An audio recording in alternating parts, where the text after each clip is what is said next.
Alright, Geek Hustler's coming back at you again with another figure review, and this time we are doing a Marvel Legend instead of an SH Figure Arts, Band Presso statue, or any of those. Gonna be switching up from anime to comic book figures for a little while, just right quick until I get some more video ideas for which anime figures I decide to review for you. If you want to see those anime figure reviews up again, if you want, post a comment down below. Doesn't matter, it's your choice. Now, let's get started.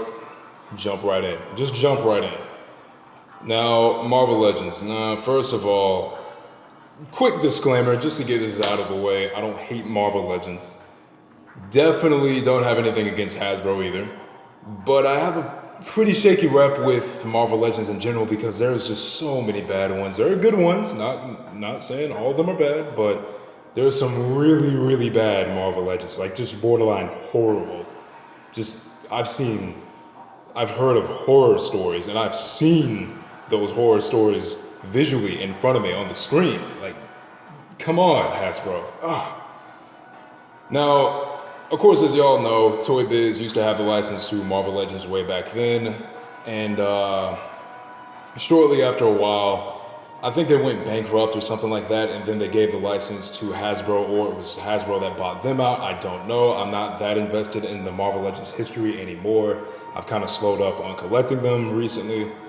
But yeah, this one is a particular figure that I decided to pick up just because I'm such a big Spider-Man fan, and I actually enjoy this suit right here. Not all the way. I'm going to go right off the bat before we get into the three categories. Sculpt, accessories, well, actually accessories is last, so sculpt, articulation, then accessories last. You already know how we do it. So, let's see.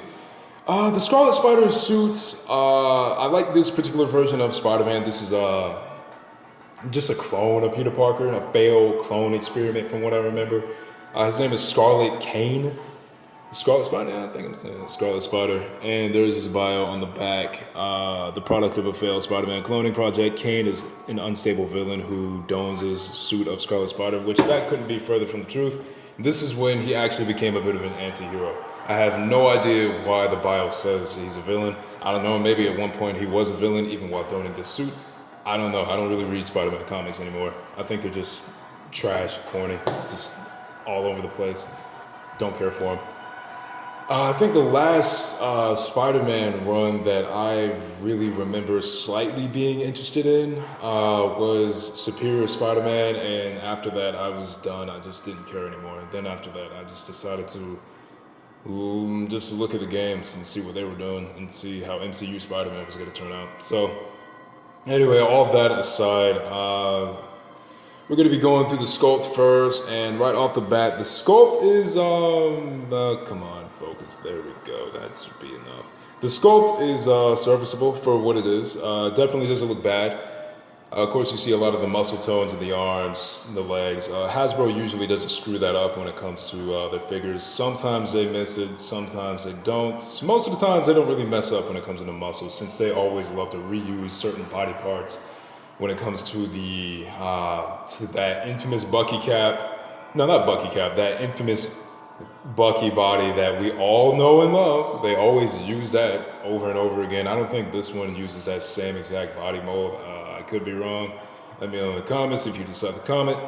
The paint job, is it 100% perfect? Of course, you're going to see a few paint errors here and there. I don't know if you can see that, but there's a bit of a red mark on the back of Scarlet Kane's neck.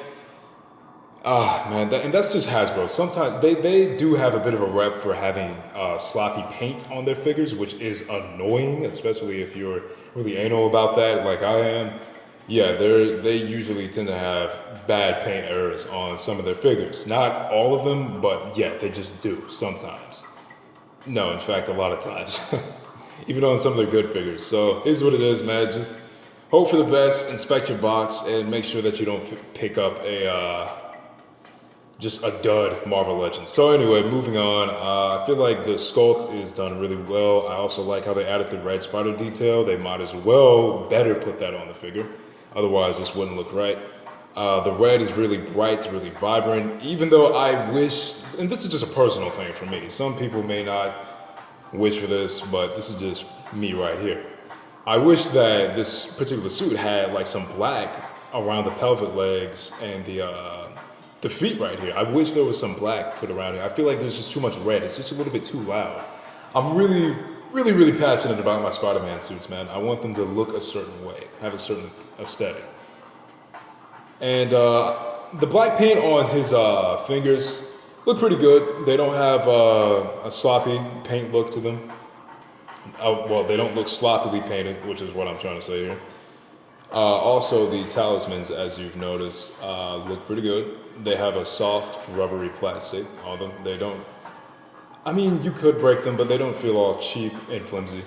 They feel fine. So there's that. Scarlet Cane also comes with a regular unmasked head, and I decided to just pose him with the unmasked head since I actually personally like this look the most. I also like his mask, which we'll be getting into later. Of course, you already know. The black spider symbol looks really good. That I don't really see any paint errors on his chest. The symbol looks nice. Same thing for the red one on the back, as I've said earlier. So yeah, the sculpt so far on the body is good, besides the minor imperfections right here and right there, but is what it is when it comes to Hasbro.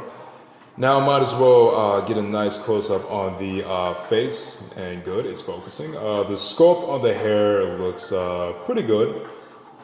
It's not perfect, but it does have that wavy rollback look that his hair should have. And since he's a Peter Parker clone, of course his hair is going to remind you of Peter Parker. The sculpt is actually done pretty well on the hair. And the reason why I say not perfect is because there are a few little imperfections here and there on the hair, but again, that's inevitable.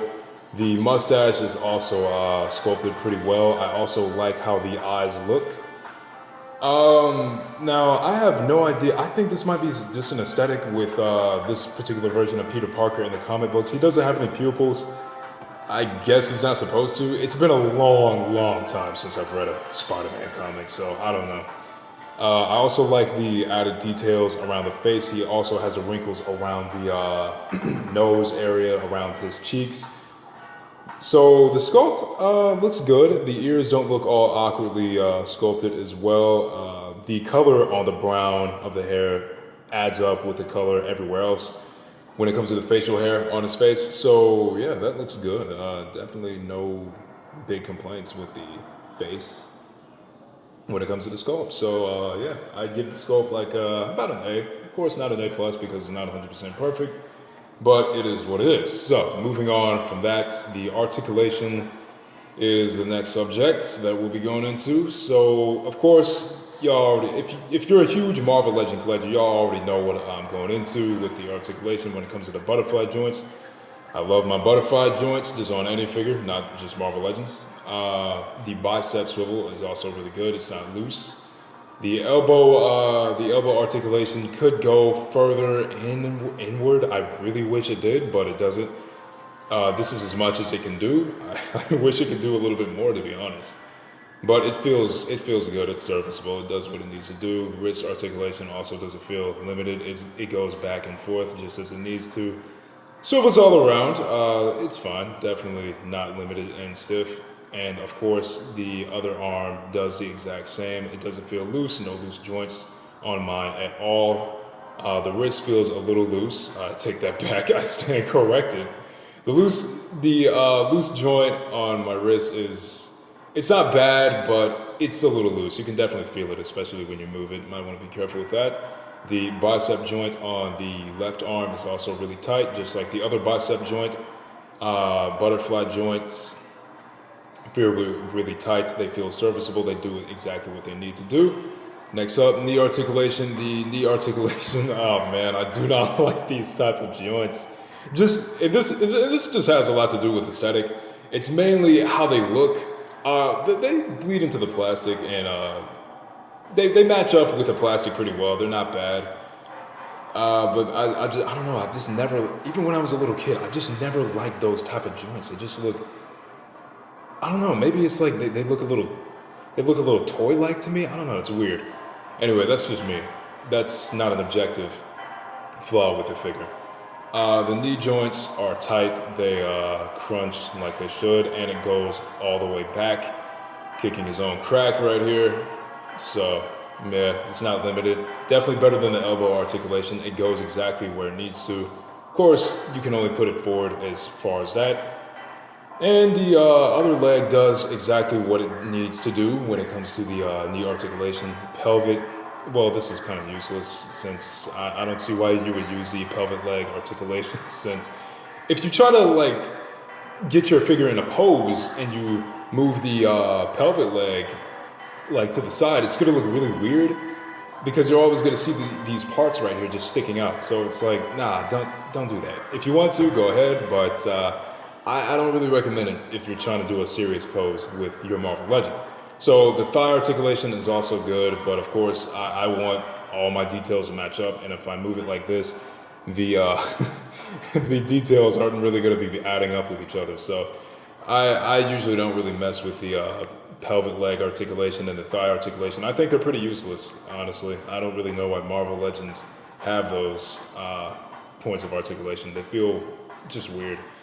Pelvic, well, not the pelvic leg, the ankle pivot is also really good, feels really smooth, goes far.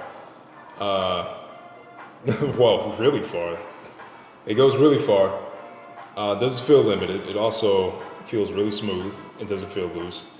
The ankles go back and forth really tightly. That's another thing. The articulation is really, really tight. It doesn't feel all loose and wobbly. And not only that, but the ab crunch is a little bit limited. Not when it comes to going back. Like when you want to get your Spider-Man Marvel Legends figure in a nice back pose, since Spider-Man, every version of Spider-Man does this. Like they always have these really loose, acrobatic, erratic poses, and yeah, what the world, that looks really weird. That looks really weird. Just being honest, but I feel like this is a little bit better. There we go. So the ab crunch does exactly what it needs to do. It's not too limited. It's just a little stiff. It's not too stiff. Feels good. Feels a little awkward, but that's more so of a subjective thing for me. This joint may work for you, and maybe it might not work for you. Everybody's different, so yeah, that definitely feels kind of stiff. But it does do what it needs to do, especially when it comes to getting Scarlet Kane in a nice Spider-Man pose. Head articulation isn't limited. It moves all the way up and goes down exactly as it should. Head articulation is definitely good. Nice ball joint there, really tight. So I'd say the articulation is an A, not an A plus, because it's a little stiff and limited in a few areas. Plus, you don't need the pelvic leg joints or the thigh joints. Marvel Legends usually does that with all of their figures. You just don't need those joints. So that's why I don't give it an A plus. But for what it is, it's definitely good. It's definitely serviceable. I feel like the joints are really, really good on the Marvel Legends when they are done right, when it doesn't feel all awkward and things like that. So yeah, the articulation on Scarlet Spider-Kane, it's good. Definitely not bad. So putting that together, the sculpt is an A. I'd say the articulation is an A as well. So far, looking good here. Next up, the accessories. So going on with that, he comes with two generic fisted hands. And if you want to do a pose when he's not holding his talismans in the palm of his hands, you can just use these. Yeah, you really don't need to just use those hands, which I'm glad Hasbro added these in. Unfortunately, we don't get any web effects. We don't get a Mark of Kane hand.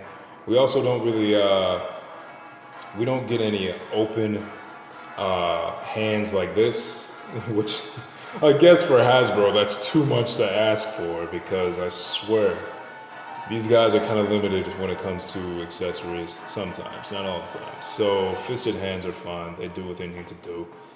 Also, if you want to do a pose where Scarlet Kane is beating up somebody with his fists, you can do that if you're into that.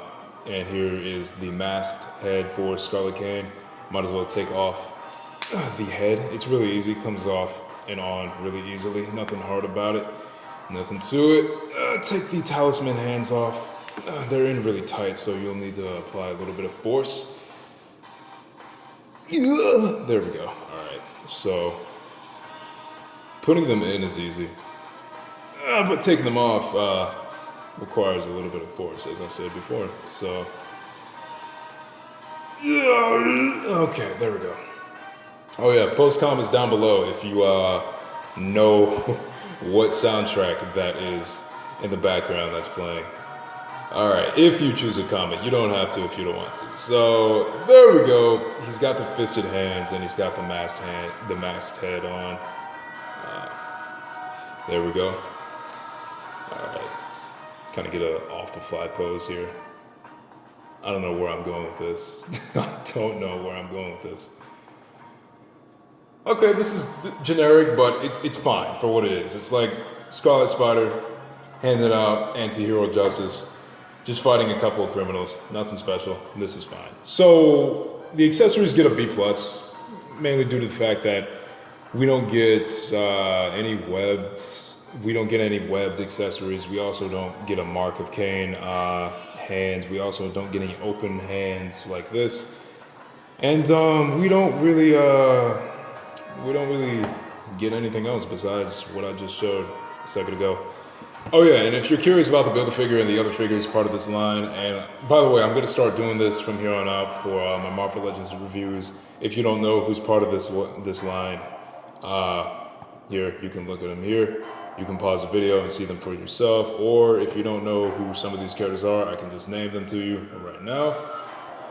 They got Doc Ock, part of this wave, obviously, we've already reviewed him. Elektra from Daredevil. Cloak and Dagger, don't care about those two characters. And Shadowland, Shadow World, Daredevil. He comes from a more newer Marvel story. House of M Spider-Man, which that's one of my least favorite suits. And the Build-A-Figure is some weird spider drone thing. I have no idea where that came from. If y'all know, post comments down below if you know who that is. And I know I've said that plenty of times, but it's just because I haven't been getting any comments on my videos. But anyway, is what it is. You can comment if you want.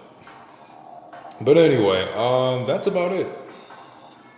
Yeah, so I'd give the accessories a B+, the sculpt an A, articulation an A, and that would be pretty much it. So that's all we got for you tonight on Geek Hustlers, and we'll see you next time.